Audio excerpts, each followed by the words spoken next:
사도행전에 이 다윗에 대해서 베드로가 설교하면서 이렇게 말하지요. 이새의 아들 다윗을 만나니 내 마음에 합한 자라고 하나님이 하셨다. 무슨 말인고 하니 하나님과 뜻이 통해요. 우리 모든 성도님들 하나님과 뜻이 통하는 인생 되기를 바랍니다. 뜻이 서로 통해요. 하나님의 뜻을 다윗이 잘 분별하는 거예요. 우리가 인생 살아가면서 알아야 하는 뜻 중의 뜻이 하나님의 뜻입니다. 왜냐, 하나님이 주권자시거든요. 하나님이 심판주시기 때문에 하나님의 뜻을 잘 알아야 하나님이 쓰시는 가치 있는 생애를 살 수가 있는 것이다.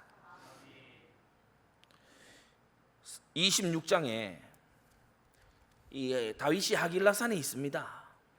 이 시브 사람들이 저 멀리 있는 걸어서 며칠 길입니다. 그런데 기브아에 있는 사울의 왕궁에 가서요 또 고발합니다.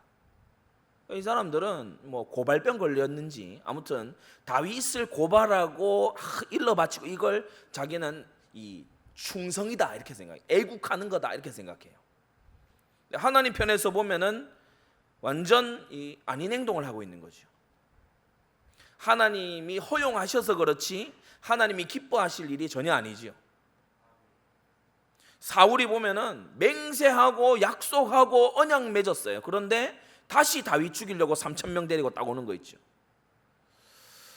이것은 절대로 하나님의 뜻을 순종하는 게 아니죠. 지금 아비새하고 다윗이 똑같은 장면을 봅니다. 우리가 7절에 보면은 다윗과 아비새가 밤에 그 백성에게 나아가 본즉 같은 거 봤어요. 그런데 아비새는 야 이거 완전히 하나님의 응답이다. 완벽한 상황이다. 이거 하나님이 붙이신 거다. 다윗 당신이 하기 어려우면 내가 할 테니까 맡겨달라. 이거 얼마나요? 사람이 확고한 확신에 차 있습니까? 근데 다윗은 지금 딱 이걸 보면서 하나님 말씀을 순종하는지 나를 달아보시는 거다. 분명히 주어진 하나님의 말씀에 내가 거듭 순종하는지 하나님이 테스트하시는 거다. 다윗은 이렇게 발견이 된 거 있지요. 성도 여러분, 명확히 드러난 하나님의 말씀에 순종이 있게 되기를 바랍니다. 그래서 신앙생활을 진짜로 하려면 구체적으로 해 나가야 돼요. 여러분의 선택과 결정에 하나님의 말씀에 근거가 있게 되기를 바랍니다. 언약 문서 성경에 근거가 있어야 돼요. 대강 그렇겠지. 사람이 희한해요. 다른 일은요 대충 대강 안 하면서 뭐 대학 입학 원서를 낸다. 꼼꼼히 입시 요강을 살펴봅니다. 막 토시하나요? 막 마감 시간이 언제냐 이거요. 막 아주 유의해서 형광펜 그어가면서 봅니다. 하나님 말씀을 대충 대강 봐요. 하나님 말씀을 유의해서 듣지를 않아요. 그것이 하나님을 만홀히 여기는 겁니다. 하나님의 말씀을요 우리는 부지런히 배워야 되고 여호와 경외하는 도를 익혀나가게 돼야 될 줄 믿습니다. 여러분 사사 시대의 연장이죠. 이 사울 시대는 사사 시대의 연장입니다. 왕부터가 자기 소견에 옳은 대로 하고 있어요. 마음에 내키는 대로 해요. 하나님이 다윗에게 기름 부음 받았다 이 사실을 사울이 분명히 알지요. 그러면 기름 부으심을 존중해야 될 거 아닙니까? 다윗은 존중하는데 사울은요 깡그리 무시합니다. 기름 부음 받은 다윗을 죽이려고 안달이 나 있죠. 귀신의 역사에 충동질 당하면서도 자기가 뭐가 문제인지를 모르죠. 시달리면서 거기서 빠져나올 생각이 없어요. 그러니까 이 사울이요 시대를 악의 구렁텅이로 몰고 들어가는 그런 지도자인 거예요. 우리는 정말 지도자가 악령 컨트롤 받는 그런 지도자 되면 안 되고 하나님의 성령의 감동함을 덧입는 지도자여야 될 줄 믿습니다. 그게 우리 기준이에요. 각각 그 소견에 옳은 대로 행하는 시대예요. 탈성경 시대예요. 사사 시대인데 성경이 아직 미완성 아닙니까? 모세오경이 이미 있었어요. 모세오경이 이미 있어요. 기준, 토라, 법 이미 있어요. 그걸요 상기하지 않고 바라보지 않는 거예요. 신명기의 왕의 규례가 뭐라고 나왔습니까? 이 율법의 말씀을 등사해서 필사로 옮겨서 늘 머리맡에 두고 가까이 하면서 수시로 그것을 읽고 여호와의 제사장에게 수시로 배워서 하나님 경외하는 도를 행해야 된다. 그런데 사울은요, 그런 거 전혀 모양도 없죠. 완전 이방 땅의 세상의 왕처럼 그렇게 하는 거예요. 왕권 세우기 위해서, 자기의 정치적인 입지를 아주 강고히 하기 위해서 기념비 세우고 이름 날릴 전쟁하고 대적은 제거하려고 그러고 딱 전형적인 세상 통치자 방식대로 하는 거죠. 자, 이러니까 하나님의 분노와 미움이 지속됩니다. 여러분, 사울 시대예요. 암몬 좀 이기고 아말렉 좀 이겼다고 블레셋 한번 이 골리앗을 한번 이겨봤다고요. 지금 좋아할 계제가 아니에요. 나중에요, 이 사울이 죽을 때에 길보아산 전투에서요, 이스라엘이 일어서지 못할 만큼 패배합니다. 그래서 다윗은 다 무너진 나라를요 딱 넘겨받게 돼요. 이 이스라엘에 다윗과 600용사 같은 사람들이 있었습니다. 그런데요, 하나님 거역하고 자기 뜻대로 살아가는 사람들이 압도적으로 많아요. 다윗과 600명이 광야에서 돌아다닌 동안에요, 여기에서 고발하고 저기에서 일러주고 이래가지고요, 정처 없이 떠돌고 다윗이 나발 같은 사람들, 이런 사람들을 통해 가지고 얼마나 고난을 겪는지 모릅니다. 장장 10년을 도피 생활을 하면서 고난을 겪거든요. 그 고난 겪는 게 사울뿐만이 아니라 사울에게 충성을 다하는 이스라엘 백성들, 이 사람들로 인해 가지고요, 그야말로 고난을 당하는 거예요. 그러니까 어떻게 됩니까? 다윗이 있는 나라인데 엄청나게 비극을 당해요. 여러분, 전쟁에서 진다고 하는 거는 6.25 전쟁을 겪은 분하고 인터뷰를 하니까 그런다 하잖아요. 아무리 못 살아도, 지금 뭐 코로나로 전염병이 돌아도 전쟁보다는 낫다. 아무리 경제가 어렵고 뭐 살기가 팍팍하고 뭐 물가가 올랐고 아무리 그래도 전쟁 나는 것보다는 낫다, 그렇게 얘기한다지 않습니까? 그런데 이스라엘이 일어설 수 없을 만큼 무너졌어요. 언제? 사울 시대에. 그들이 원한 왕이요, 하나님과 대적 관계에 있는 거예요. 그래서 이 시대에 사무엘이 있고 다윗이 있고 뭐 선지자 갓이 있고 이런데 나라는 비극을 향해서 들어가요.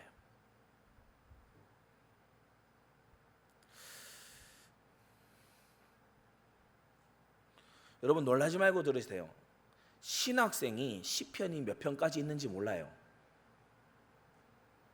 시편을 암송을 못한다 정도가 아니고 하나님 말씀에 무관심해도 이렇게 무관심할 수가 없어요. 교회 다니는 성도들은 그러면 좀 낫냐? 전혀 아니죠. 우리 교회 성도들은 그러면 다 막 사명자고 막 제자고 이러냐? 여러분, 오늘 오후 예배인데요, 여러분이 뜨끔할 말을 좀 할게요. 지난 몇 해 동안에 전교인 수련회 참석률은요 딱 절반입니다. 출석 성도의 딱 절반입니다. 1년에 한 번 있는 수련회, 우리도 50%까지밖에 오지를 않아요. 그러니까 이것이 뭘 뜻하는 거냐?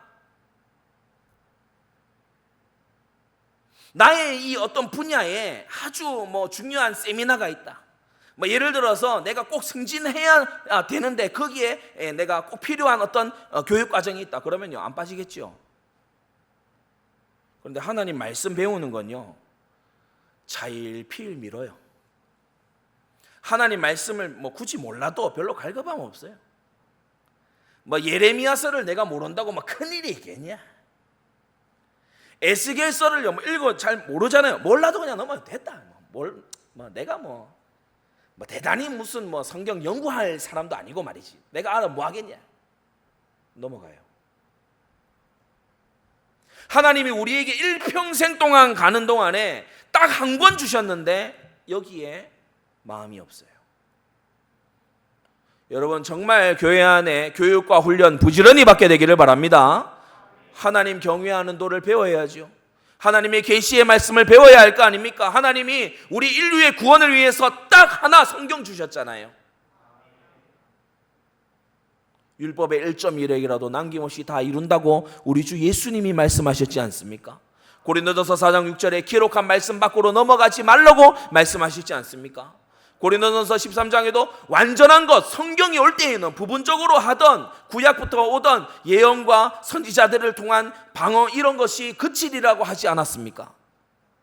여러분, 사사시대가 다른 게 사사시대가 아니고 하나님의 말씀에 무관심한 시대가 사사시대입니다. 하나님 말씀에 무관심하니까 경험대로 해요. 사람들의 통념대로 해요.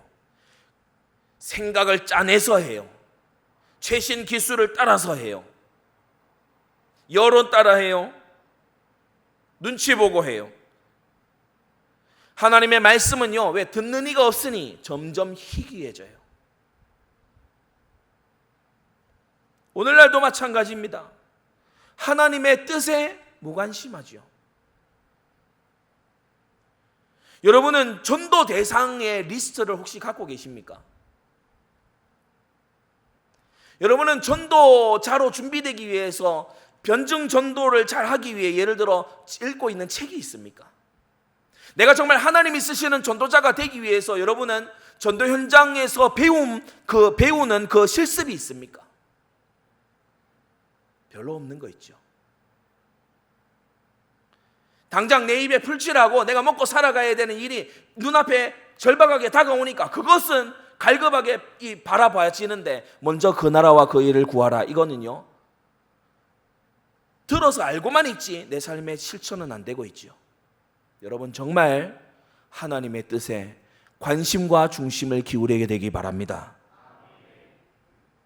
사사시대 사람들, 사울시대 사람들요, 자기 뜻대로 자기 계획대로 자기 마음대로 하고 살았어요. 그러다 보니까 어느새 가슴속에 중심에 자리 잡은 게 뭐냐면 세상 사람들 염려하는 걸 나도 똑같이 염려하고 있어요. 세상 염려가 내 염려야. 야, 이거 뭐 다음 대선이 잘 돼야 될 텐데, 이게요 주된 고민이야. 뭐 이게 세상 돌아올 때 이렇게 요새 말이야 뭐 경기가 어렵고 이게 진짜 고민입니다. 이거 불신자나 하는 고민 똑같이 하고 있어요. 하나님 뜻을 가지고 염려를 한다든지 하나님의 소원을 두고 걱정을 한다든지 그런 게 없는 거 있죠. 재리의 유혹이요, 말씀을 가로막아요. 저는 우리 남자 성도님들, 특히 남전도회 분들이요, 이 주중에 어떤 대화 속에 여러분이 놓여 있습니까? 남자분들 거의 만나면은 시사 얘기를 많이 합니다. 그죠? 세상 돌아가는 이야기. 세상 돌아가는 이야기도 중요한데 세상을 돌리시는 분에 대해서 묵상하십시오.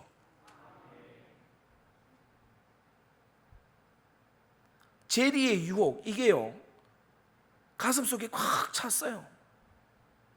경제적으로 어려운 분들, 하나님의 약속의 말씀을 정말 믿고요, 그 약속의 말씀의 결과를 확인하게 되시기 바랍니다. 먼저 그 나라와 그 일을 구하면 하나님이 이 모든 거 채워주신다고 하셨습니다. 약속의 말씀입니다.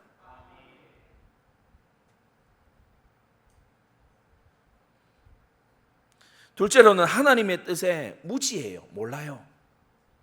참 놀라운 일입니다. 몰라요. 교회를 5년 다니고 10년 다녔는데 구원은 어떻게 해봤습니까? 열심히 믿어야지요. 열심히 뭘 믿습니까? 뭐 버벅버벅하고 설명을 못해요. 여러분, 구원은 애매모호하게 성경이 막 상징적으로 그게 아닙니다. 로마서 10장 9절 10절에 뭐라고 했어요? 네가 만일 네 입으로 예수를 주라 시인하고 하나님께서 그를 죽은 자 가운데서 살리신 것을 네 마음에 믿으면 구원을 얻으리니 사람이 마음으로 믿어 의에 이르고 입으로 시인하여 구원에 이르느니라. 굉장히 명쾌하지요? 예수님을 주로 시인하고 그의 죽으심과 부활이 나를 위한 것임을 마음에 믿고 입술로 고백하면 구원받습니다.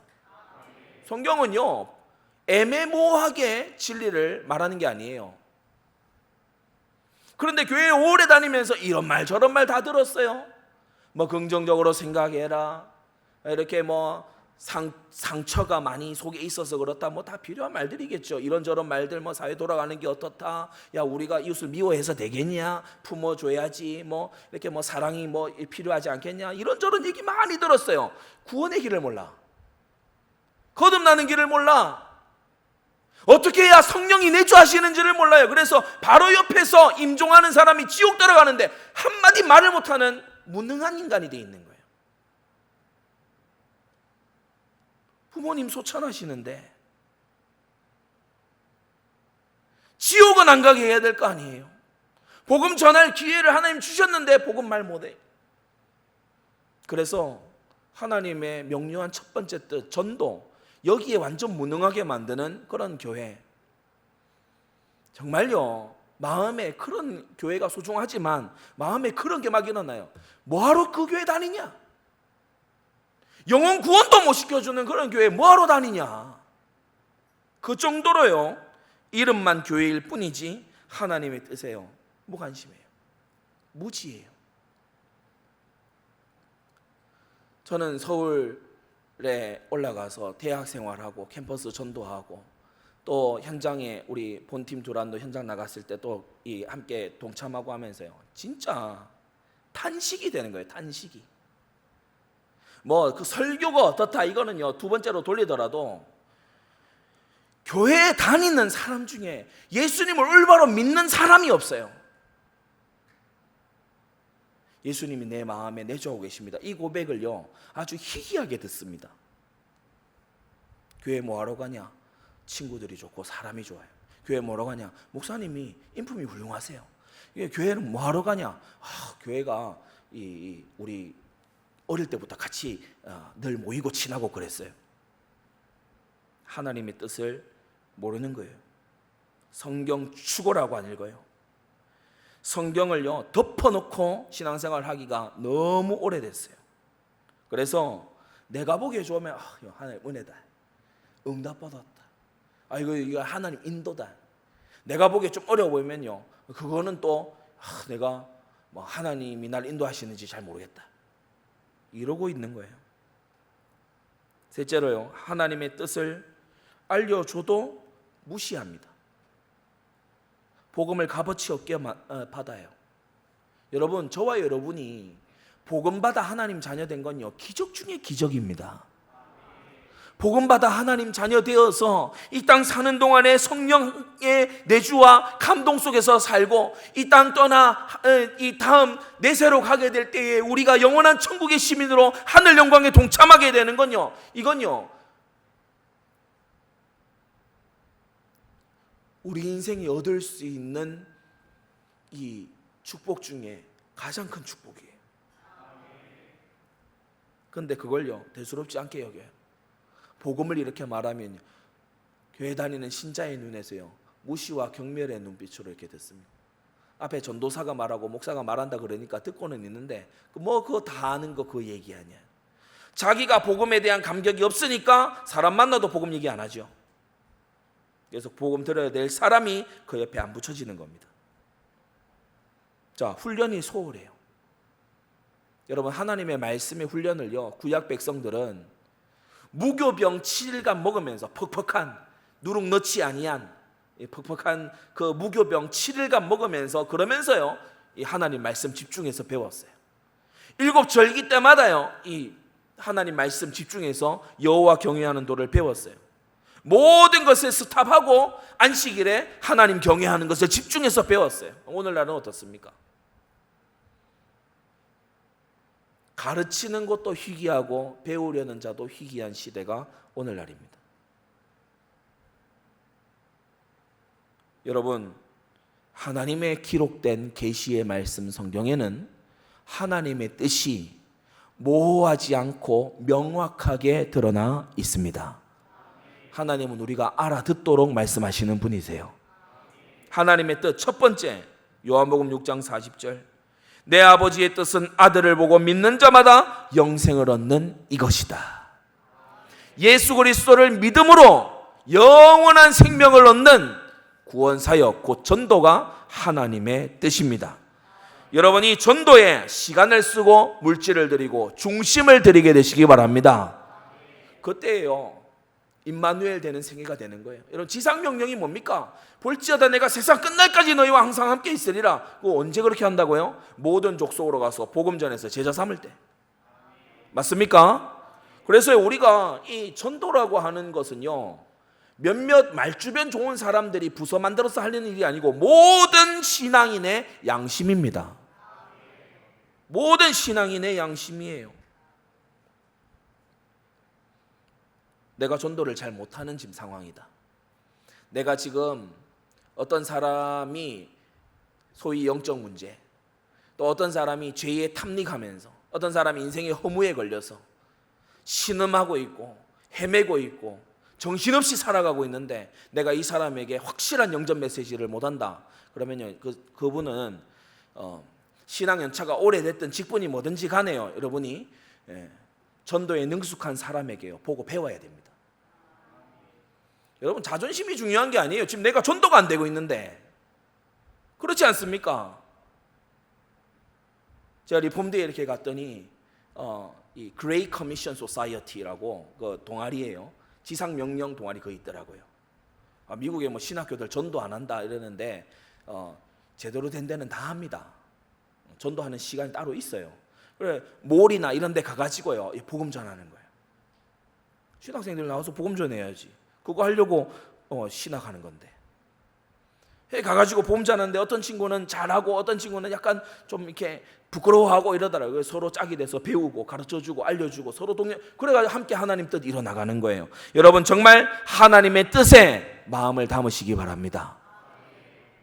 두 번째, 데살로니가전서 4장 3절, 하나님의 뜻은 이것이니 곧 너희의 거룩함이라 곧 음란을 버리고 라고 했습니다. 여러분, 거룩함이, 경건함이 하나님의 뜻입니다. 지금 코로나 이 상황에서요 교회에 특이한 변화가 하나 있어요. 그게 뭐냐면은 그 수많은 잘 알려진 이름난 찬양 단체들이 찬양 집회를 못 열어요. 그럴 거 아닙니까? 우리가 막 확 소리 내면서 찬양하면 지금 여러분이 가만히 계시고 한 번씩 아멘 하셔도 이렇게 힘든데, 확 찬양한다 해보세요. 얼마나 많은 CO2를 들이마시겠어요.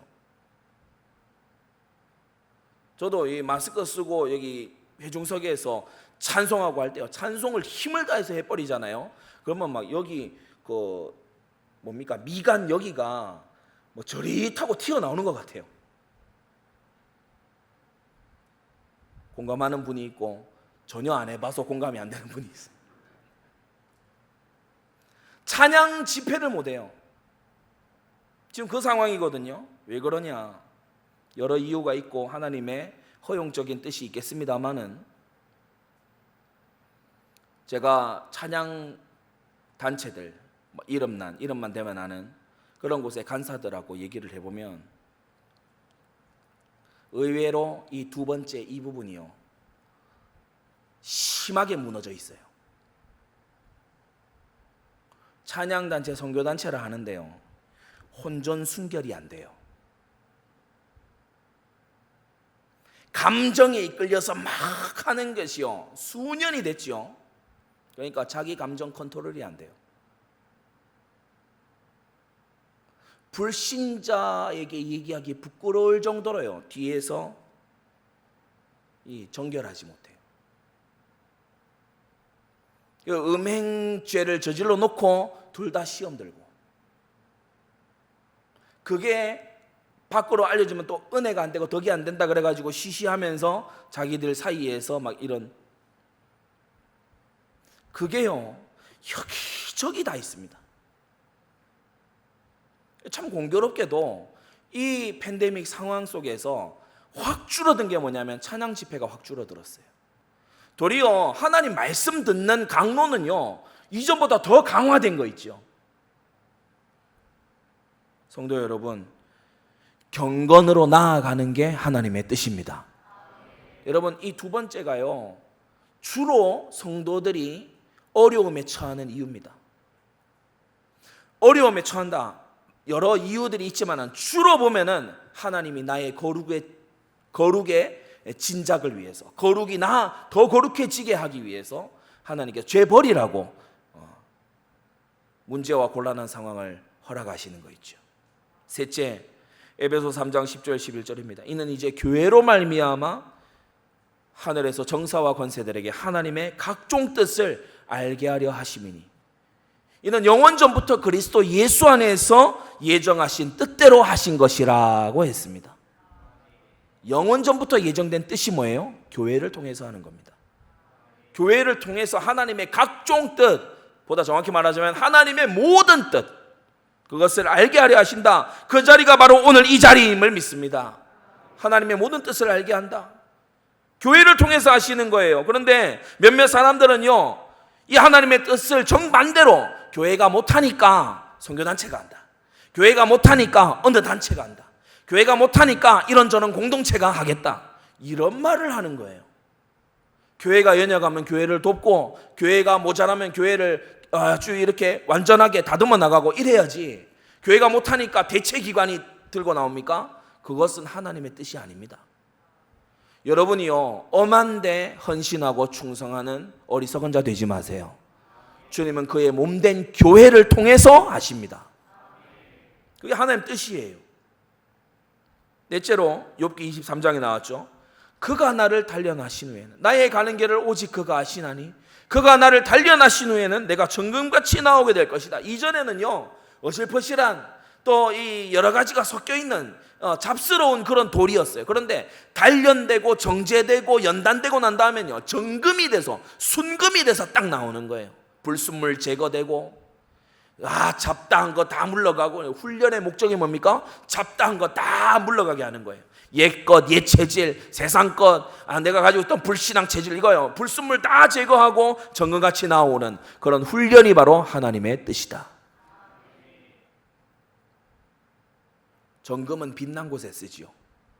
정금은 하나님의 전에 기명에다가 씁니다.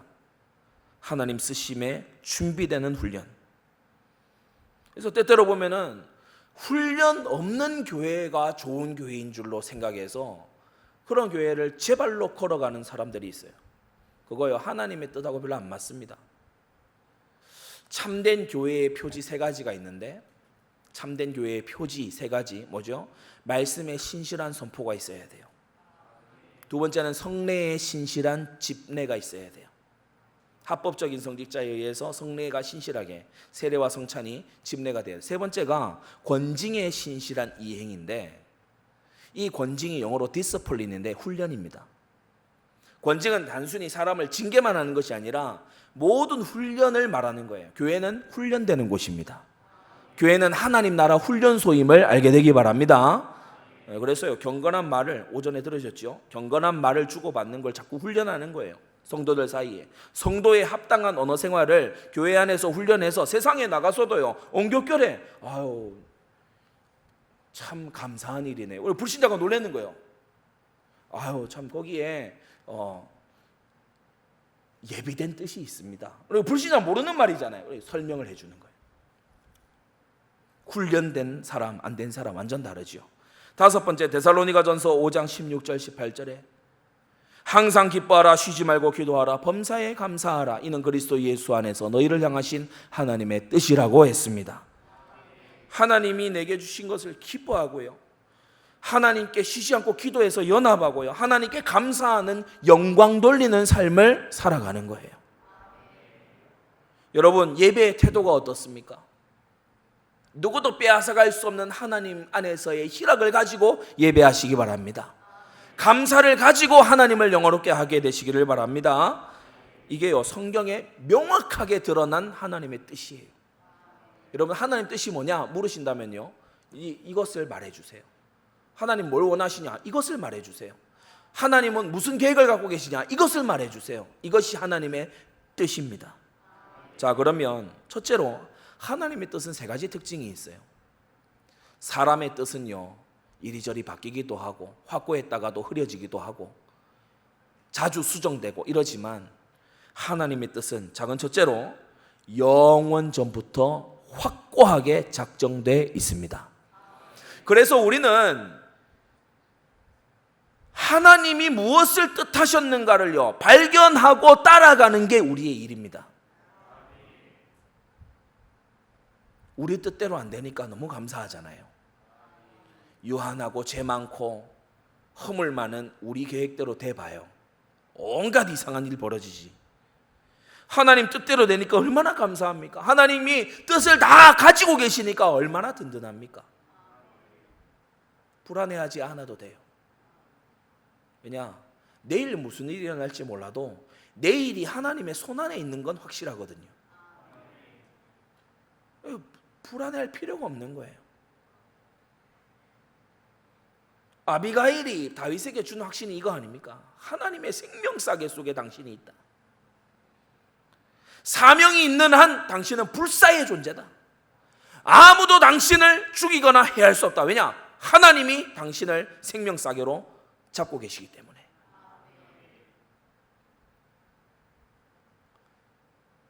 에베소 1장 11절에 모든 일을 그 마음의 원대로 역사하시는 자라고 했고요. 소요리 문답 7문답에도 하나님의 작정은 그의 뜻을 따라 세우신 그의 영원한 목적인데, 지금도 이루어져 가고 있는 목적인데, 이로 말미암아 그의 영광을 위하여 이루어지는 모든 일을 미리 정하셨다고 했어요. 참 얼마나 감사한지요. 저는 저의 지난 날들을 돌아볼 때마다요, 너무 하나님께 감사할 것밖에 없는 거예요. 감사할 것이요 참 많고 많다가 넘치도록 감사한 게 많은 거예요. 저는 우리 한국의 우리 교단 신학교 그거 갈 줄 알았어요. 그래서 마음 푹 놓고 있었어요. 그런데 영어로 히브리어 공부하는 대로 하나님 인도하시더라고요. 그 훈련이죠. 그런데요, 그 과정을 지나가면서 물론 막 엄청 쉽고 간단하고 그러지 않습니다. 그런데 그 과정 지나가면서 너무 감사해요. 왜 그러냐? 조직 신학이나 이런 걸 배우는데 세계 최고의 보수 개혁적인 신학자로부터 배우는 거예요. 한국에서 책을 쓰시는 여러 교수님들이 그분들이 배웠다고 하는 분에게 가서 배우는 거예요. 얼마나 이 하나님의 예비하심이요 얼마나 놀라운지 말이죠. 여러분, 교회의 유익을 위하여 장래의 전도 운동을 위해서 하나님은 이러한 일을 허락하신 줄 믿습니다. 두 번째로 그 뜻의 세밀한 부분은 사람마다 각기 다릅니다. 그래서 신앙생활은 흉내로 하는 게 아니고 나와 하나님과의 1대1 속에서 해나가야 돼요. 여러분, 모방하고 흉내 내려고 하지 마세요.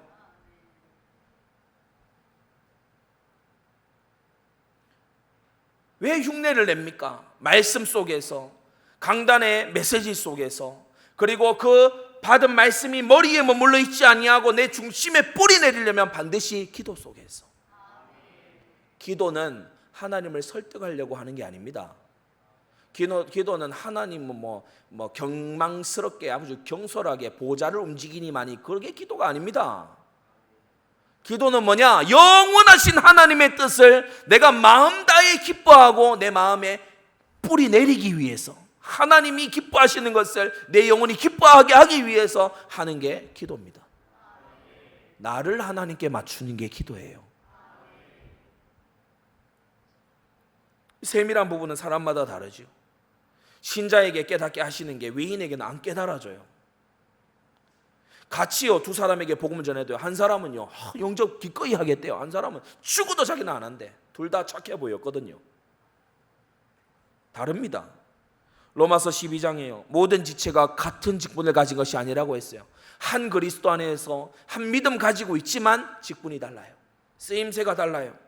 받은 은사가 달라요. 갈라디아서 2장에 가서 보니까 같은 직분 안에서도 하나님이 쓰시는 현장이 달라요.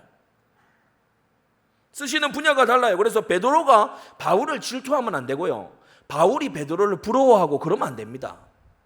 하나님이 내게 주신 나의 달려갈 길 정말 찾게 되기를 바랍니다. 여러분, 모든 불행이 비교해서 나옵니다. 왜 비교합니까? 모든 불행과 불화가 비교해서 출발돼요. 비교하지 마세요. 여러분이 직업과 산업 현장에서도요, 제발 비교하지 마세요. 하나님이 주신 나의 것 찾으면요 끝나는 겁니다.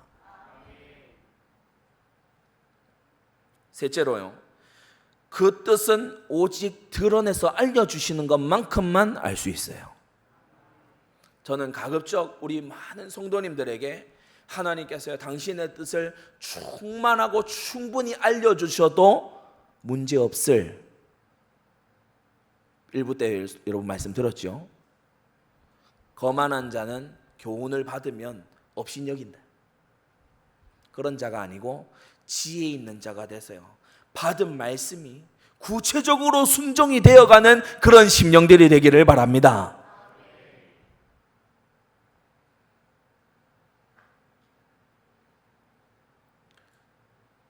저는 제가 하는 주로 이 메시지요, 우리 그 선교 카페나 뭐 지금 영상도 유튜브나 이런 다 올립니다. 뭐 이렇게 누가 가져가서 자료로 하고 이러면은 그렇지 않습니다. 왜냐? 저는 별 이 거리낌이 없어요. 왜냐? 하나님 계속 말씀 주시니까. 하나님께서 앞으로도 계속해서 당신의 양떼들을 위해서 말씀 주실 거니까.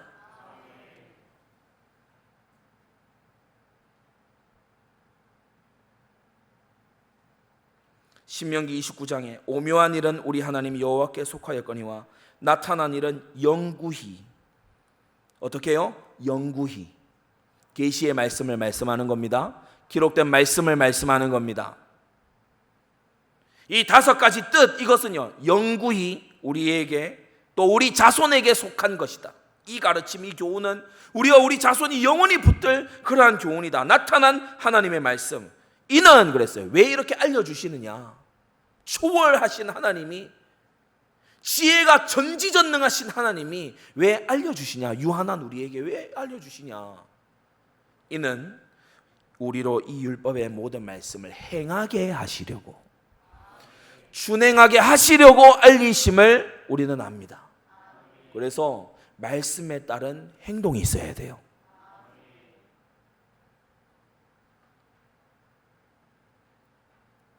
풍성한 설교가 낳는 한 가지 이 약점이 될 수 있는 게 있습니다. 뭐냐? 워낙 풍성해서 많은 것이 주어져서 별 행동을 안 해요. 와, 이러고 가요. 주보에 빼곡히 적었는데 주보 닫아놓고 살면 뭔 소용입니까? 그렇잖아요. 여러분의 주보가 아마 오전 오후에 함께 연이어서 지금쯤 거의 그 빡빡이 종이가 돼 있을 겁니다.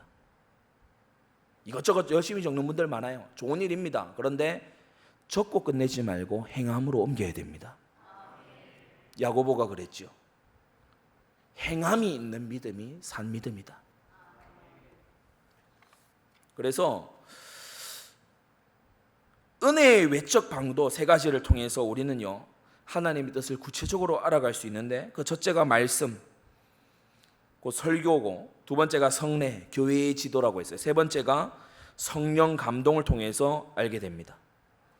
여러분, 특별히 성령 감동과 나의 자기 감동을 구분할 줄 알게 되시기 바랍니다. 아모스 3장 7절, 주 여호와께서는 자기의 비밀을, 이때는 감추어진 비밀이 아니고 장차 나타내실 신비로운 일, 미스테리를 말하는 겁니다. 시크릿이 아니고 미스테리, 오묘한 그런 일들, 그것을 그 종 선지자들에게 보이지 아니하시고는 결코 행하심이 없으시리라 라고 했어요. 그래서 예레미야를 통해 이미 주님은 칼과 기근과 연병이 준비되어 있음을 말씀하셨습니다. 회개치 않는 자는요 차례차례로 경험하게 됩니다. 우리는 우리와 우리 시대를 두고요 정말 회개하는 우리 각자가 되어야 될 줄 믿습니다. 귀 있는 자는 성령이 교회들에게 하시는 말씀을 들을지어다 라고 했죠. 교회의 사자에게 편지하신 그 말씀, 곧 강단 말씀을 일컫는 것입니다. 자, 말씀과 그 말씀의 터 위에 세워진 교회, 그 교회에 지체된 각 사람들이 받은 바 직분과 은사를 쫓아서 하나님 앞에 드리는 기도, 이게 순서예요. 이게 거꾸로 되면은 이상한 일이 벌어집니다. 로마 가톨릭 천주교는 어떻게 하죠? 교회가 말씀을 제어하려고 들어요. 그래서 교황청이 성경에요 이것저것 추가하고 더하고 막 이런 짓 합니다. 성당의 이 성경, 천주교 성경은 우리 성경하고 다릅니다. 우린 66권이고 그건 73권이에요. 더 했어요. 더하면 저주받는다 했죠. 반드시 저주받습니다. 말씀에, 변함없는 말씀의 반석에 교회가 세워져야 된다. 이게 종교개혁입니다. 그리고 여러분, 교회를 통해서 나타내신 하나님의 뜻에 그 뜻을 붙잡고 기도하게 되시기 바랍니다. 기도는 말씀을 따를 뿐, 기도에 열심을 내는 것이 좋은 일이나 그것은 어디까지나 말씀의 범위 안에서 해야 됩니다. 왜냐하면 우리 한국은 특히 세계에서 제일 큰 이 은사주의 운동한다는 교회가 우리 한국에 있어요. 끼친 영향이 어마어마합니다. 3차원의 복음, 5차원의 축복 이러면서요. 막 이걸 복음을 이상하게 막 곡해를 해놨어요. 특징이 뭐냐? 피가 없고 회개가 없어요. 막 기도하고 가가지고 훔칩니다. 막 기도하고 가서 사기쳐요. 막 기도하고 가가지고요 막 싸우고 막 치고받고 하는 거예요. 기도하는 사람이 그게 성령 감동 받은 겁니까? 아니거든요. 여러분, 성령 감동은 반드시 성령의 열매를 향해 나아가게 되어 있습니다.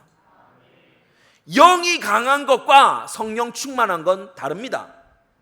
사람마다 자기 영의 세기가 달라요. 어떤 사람은 영이 되게 약한 사람이 있어요. 조그만한 어떤 말에도요, 이 영혼이 시험에 드는 그런 사람이 있어요. 영이 약해요. 자주자주 우울에 들어가고 자주자주 낙심에 들어가는 그런 경우가 있어요. 영이 약한 거죠. 어떤 사람은 영이 강한 사람이 있어요. 막 힘이 있고 막 이런 사람. 근데요, 성령 충만하고는 별개의 얘기입니다. 그래서 여러분, 신비주의의 해악 신앙을 정말 떨쳐내게 되시기를 바라고요. 큰 두 번째, 하나님의 뜻에는 세 가지가 있다고 했죠. 세 가지 종류. 첫째는 하나님의 강권적인 뜻, 또 다른 말로는 적극적인 뜻, 또 다른 말로는 능동적인 뜻이 있습니다.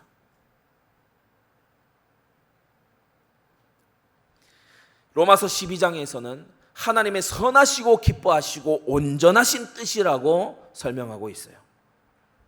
성경에 명시된 앞서 언급한 5가지입니다.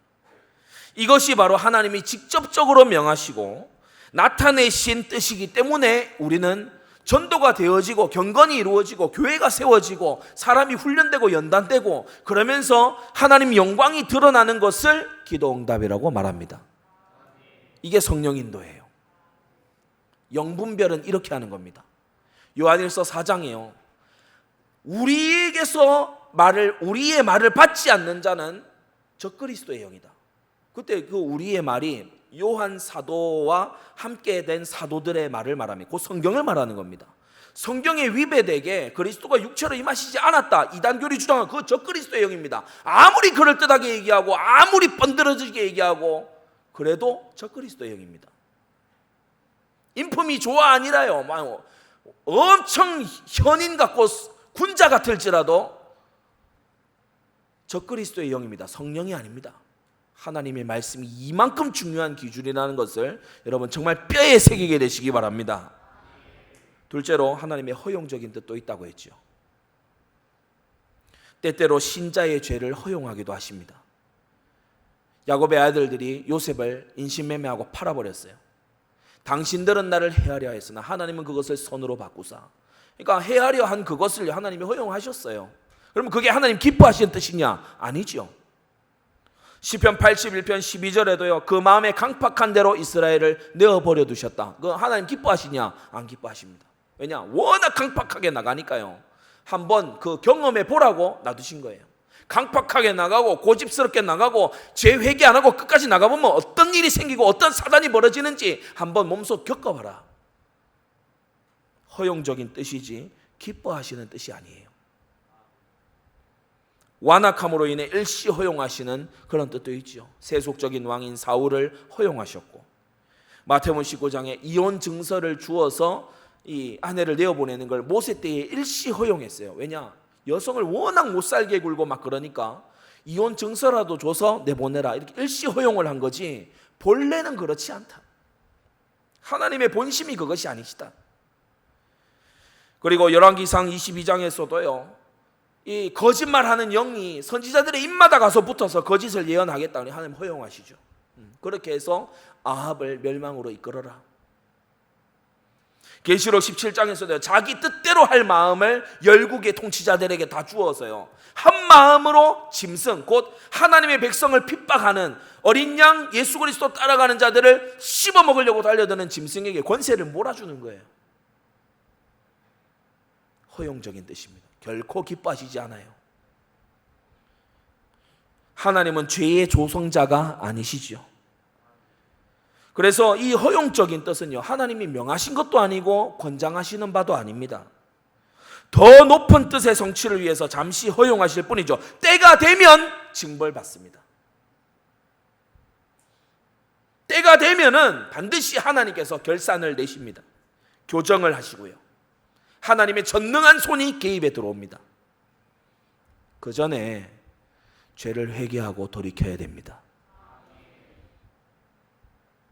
인생에 남을 수 없는 하나님의 매의 흉터가 생기기 전에 죄에서 돌아서야 돼요. 별일 없이 잘 진행된다고 하나님 뜻인가 보다 이러고 따라가는 우매한 백성 되지 않게 되기를 바랍니다. 그래서 거기에 적혀 있죠. 오늘 이 메시지 중에서 아주 중요한 부분입니다. 일어난 모든 일이 기뻐하시는 뜻은 아니라는 거예요. 상황 자체가 하나님의 기뻐하시는 뜻은 아니라는 거예요. 만약 그러하다면 가룟유다가 예수님을 판 게 하나님의 기뻐하시는 뜻입니까? 아닙니다. 베드로가 예수님을 부인한 게 하나님 기뻐하시는 뜻입니까? 아닙니다. 바울이 매를 맞고요, 막 이렇게 돌로 맞아가지고 성박에 내쳐, 그게 하나님 기뻐하실 일 아닙니다. 때가 되면 하나님이 징벌하실 일이죠.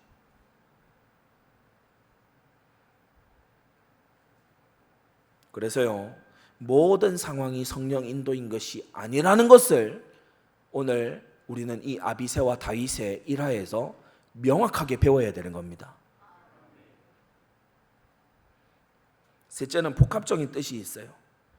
시험하시고 교훈하기 위해서 열국을 다 내쫓지 않으시고 남겨두신 거죠. 순종하는지 시험하시려고. 고린도전서 10장에요, 광야의 이 반역이 왜 허용이 됐습니까? 말세를 만난 우리의 거울로 하나님이 기록해서 주시려고. 더 나아가서 로마서 11장에 사람이 가늠하지 못할, 사람이 가히 상상하지 못할 하나님의 초월적인 뜻이, 우리가 이해하지 못할 뜻이 들어있기도 합니다. 여러분, 하나님의 뜻을 모두 안다면 그건 피조물이 아닙니다. 감추어진 뜻이 있어요.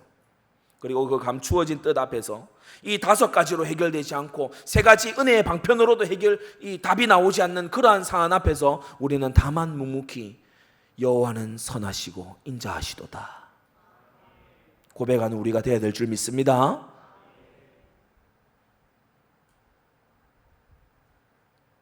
사울의 진영 모두 잠들었어요. 이런 일이 있을 수가 없거든요. 3,000명의 군사들이 야영을 하는데 어떻게 다 잠들고 경계를 하나도 안 설 수가 있습니까?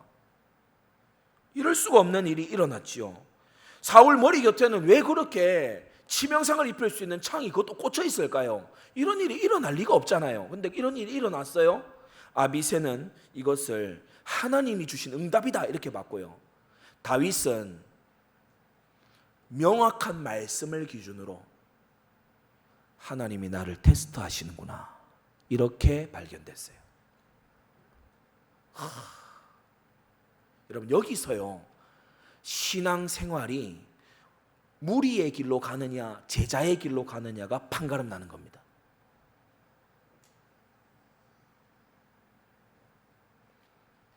다윗은 상황보다 말씀을 아주 중심적으로 봤어요. 상황보다 말씀을 중심적으로 봤어요. 우리 성도님들 정말 지혜가 뚫려 열리게 되기를 바랍니다. 상황은 언제든 바뀔 수 있는 거예요. 잠자던 사울이 언제 일어나서 추격에 올지 몰라요. 상황은 언제든지 바뀔 수 있어요. 다윗 자신도 위기에 처할 수도 있어요. 상황은 언제든지 바뀌어요. 그러나 바뀌지 않는 것은 신실하신 하나님의 말씀입니다. 그래서 다윗이, 제가 오전에도 말씀드렸죠. 야 그래도 왕을 죽이면 되겠냐? 이 3,000명이 나중에 나를 어떻게 보겠냐? 그래서 안 죽인 게 아니고요. 아비새가 대신 죽이겠다 이랬을 때, 내가 부하한테 이런 일 시켜서 되겠냐? 그렇게 해서 안 죽인 게 아니에요. 그래도 내가 장인어른인데 안 죽여야 되지 않겠냐? 이런 윤리적인 것에서 이유가 나온 게 아니에요. 나 사람 막 그렇게 죽이고 하는 사람 아니야. 그래도 내가 한때 섬긴 왕인데 말이지. 그렇게 해서 순종한 게 아니란 말이에요. 명확한 하나님의 말씀을 근거해서 순종한 겁니다. 다윗의 행동에는 하나님의 명확한, 하나님의 기록된, 하나님의 명시된 말씀이 이유가 있었어요. 여러분은 어떻습니까? 자, 세 번째로 바로 넘어갑시다. 여러분이 진로를 택할 때에 어떤 말씀 붙잡고 합니까? 여러분이 결혼을 앞두고 배우자를 이렇게 만나려고 할 때 어떤 말씀 붙잡고 합니까? 어떤 성구를 붙잡고 합니까? 여러분이 직장을 택할 때에 어떤 말씀을 언약으로 붙잡고 들어갑니까? 혹시 내 눈에 보기에 좋은 식으로 이거저거 비교해보고 상대적으로 나은 곳으로 꼭 롯이 소돔 고모라 선택할 때처럼 그렇게 선택하지 않습니까? 꼭 엘리멜렉이 모압 땅 선택할 때처럼 그렇게 하지 않습니까? 여러분의 선택과 결정에 하나님의 말씀은 어디 있습니까? 여러분의 선택과 결정에 하나님이 주님으로 개입하고 계십니까? 여기서 신앙생활인지 불신앙생활인지가 판가름 나는 겁니다. 오늘 주일입니다. 서로 거리를 띄워야 된다고 하지만 오늘도 수많은 사람들이 예배당에 나와서 하나님 찬송하고 말씀 듣고 각 교회마다 예배드리고 이렇게 합니다. 그리고 집으로 돌아가요. 삶의 현장으로 돌아가요. 그들이 수천, 수만, 수십만의 선택과 결정들을 할 겁니다. 하나님 말씀을 붙잡고 선택 결정하는 사람이 몇이나 될까요? 주일날 받은 말씀이 나의 일주일을 이끌어가는 기준이 되고 표대가 되는 사람이 과연 몇이나 될까요? 하나님은 성전 안에서만 공경받으실 분이 아니라 우리에게 항상 목자가 되셔야 되는 주님이십니다. 그래서 이 5가지 명확한 뜻을 여러분 질문하시라니까요. 내가 지금 택하려고 하는 이게 전도에 유익하냐? 내가 지금 하려고 하는 이 말이 경건에 유익하냐? 내가 지금 이 물질을 쓰고 시간을 쓰는 이게 교회에 유익하냐? 나는 어떤 사람으로 이 과정을 통해서 훈련돼 가고 있냐? 돈 밝히는 사람으로 훈련되고 있냐? 아니면 제자 세울 사람으로 내가 훈련되고 있냐? 난 어느 자리에 있어야 되겠냐? 질문하셔야 돼요. 다윗은 9절에요. 자기 스스로에게도 하는 말입니다. 아비새에게도 하는 말이지만 누구든지 손을 들어 여호와의 기름 부음을 받은 자를 치면 죄가 없겠느냐? 아비새에게도 하는 질문이고 자기에게도 하는 말입니다.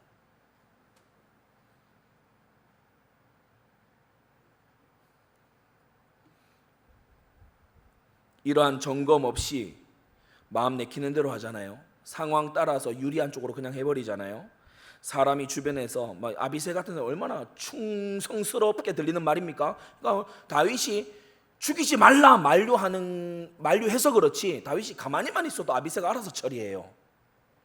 다윗이 죽이라 이 말 안 해도 됩니다. 이렇게 보고요, 죽일까요? 이랬을 때 그리고 이러면요 이미 게임 끝나요. 사울 그 자리에서 바로 죽일 수 있어요. 아비새 말대로 두 번 찌를 필요도 없이 가는 거예요. 그런데 그렇게 해서 사울이 죽었다고 해봅시다. 하나님이 기뻐하실까요? 안 기뻐하십니다. 하나님의 더 큰 뜻이 이루어지기 위해서 다윗은 또 다른 훈련으로 들어가야 돼요. 또 다른 연단의 과정으로 들어가야만 되는 거예요. 하나님이 다윗을 쓰실 거라면.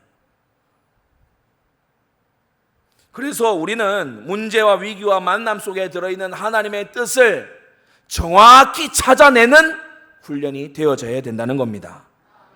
이걸 못 찾으면요, 회개를 위해서 하나님이 주시는 문제 앞에서요 꾹 참고 인내해버려요. 그러면 하나님의 징계는 안 끝납니다. 연단하고 하나님이 훈련하시는 그런 위기 상황이 오잖아요. 그거 도망쳐요. 달아나버려요. 감사해야 되는 만남을요 불평거리로 바꿔버리는 거예요. 하나님과 마음이 합해지지가 않아요. 하나님은 동쪽을 생각하시는데 자기는 서쪽을 바라보고 있어. 안 통하죠. 안 통해. 하나님은 테스트로 문제 주셨는데 옳다구나 응답이다 이래가 안 통해요. 안 통해. 한 달아보시려고 딱 앞에 주셨는데 옳다구나 하고 잡아버 그러면 안 통합니다. 안 통해요. 그거 잡아서 좋지 않습니까? 안 좋아요. 그 억지 응답이에요. 그래서 두 번째, 애매하고 복잡한 선택과 결정이 여러분 앞에 있을 겁니다. 모든 사안이 성경에 명시되어 있지는 않습니다. 목사님, 제가 어느 회사로 가야 될까요? LG도 붙었고 삼성도 붙었습니다. 참 두 회사 다 참 그런 회사인데 여기도 붙었고 저기도 붙었습니다. 주일 성수는 어떻게 되냐? 둘 다 할 수 있습니다. 월급 어떻게 되냐? 둘 다 비슷합니다. 이런 문제들이 있거든요. 이런 사안이 있어요. 그래 어디로 가야 될지 모르겠습니다. 그때에 정말 순종하고자 한다면 최근의 강단을 우선적으로 확인하세요. 거기에 단서가 들어 있습니다. 하나님이 내게 최근에 주신 말씀을 다시 상기해 보세요. 둘째로요, 부름받은 교회의 지도와 방향에 순종하세요. 우리가 분당 서울에요 지교회 시작되기 전에는 가급적이면은 서울 분당으로 가지 않도록 지도했었습니다. 왜 그러냐? 부름받은 교회를 떠나서 먹을거리 찾아 돌아다니는 그런 인생 되지 말아야 되니까. 근데 교회가 전진해 나가면요 거기로 이제 사람들이 파송돼서 믿음의 사람 들어갑니다. 근데 지금도요 서울 수도권의 영적 공기 속에 못 버틸 사람은 제가 못 가게 합니다. 거기서 싸워서 이길 수 있다.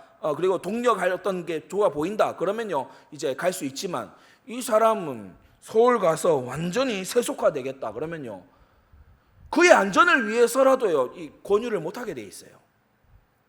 여러분은 그렇게 하지 않겠습니까? 하나님이 영적 지도자에게 세월을 두고 보여주시는 게 있거든요. 순종이 여러분에게 자리매김하게 되기를 바랍니다. 그리고요 기도해서 각자가 성령 감동 받아야 돼요. 제가 왜 이거를 순서로 해놨냐? 교회의 지도가 나와 있는데 그거 안 하고 내가 성령 감동 받겠대. 이 사람은 몸에서 떨어져 나가서 지가 자리 찾아가는 지체하고 똑같아요. 강단 말씀이 명확하게 주어지는데 이거는 됐고 내가 알아서 성령 감동 받겠대. 그거요 아닙니다. 신앙생활을 그렇게 규모 없이 하면 안 돼요.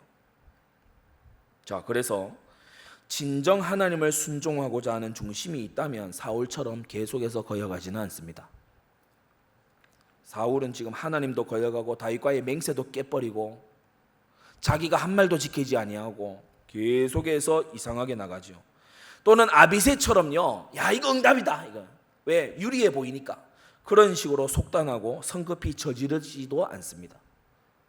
오직 다윗처럼요 하나님 말씀은 뭐라고 하느냐 여기에 촉각을 딱 곤두세웁니다.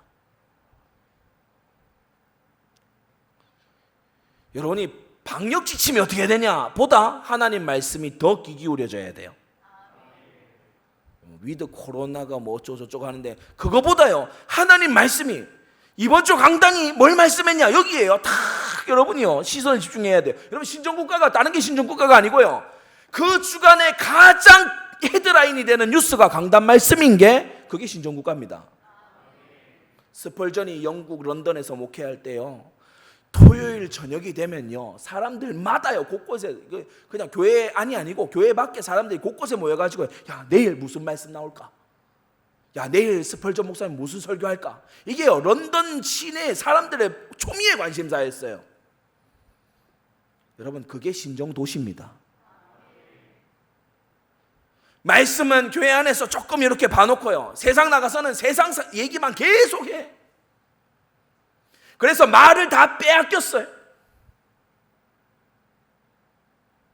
말씀 운동으로 정복에 나가는 건 고사하고 세상 말이 교회 안으로 넘어서 들어와. 아주 들어와.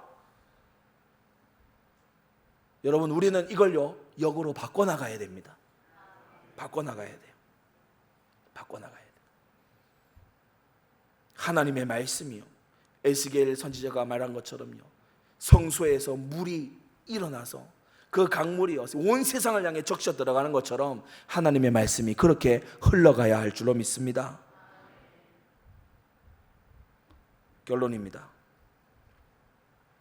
상황은 상황입니다. 하나님의 섭리가 들어있죠. 그러나 이게 강권적인 뜻인지 허용적인 뜻인지를 분간을 해야 돼요. 아니면 복합적인 뜻이 들어있는지 분별을 할 줄 알아야 돼요. 완벽해 보이는 상황도 성령 인도가 아닌 경우가 종종 있는데 오늘 본문이 딱 그것을 말해주고 있습니다. 완벽해 보이는 상황인데 말씀과 맞지 않는 선택을 하는 것은 응답이 아니다. 여러분, 억지 응답으로 결국에 가서 하나님께 진노를 살 그런 길을 택하지 말고 참된 응답으로 하나님을 기쁘시게 하는 주님의 백성들 되기를 바랍니다. 기도하겠습니다. 거룩하신 하나님 아버지, 오늘 아버지 하나님, 이 하길라 산에서의 일들을 통해서 우리에게 교훈을 주시니 감사를 드립니다.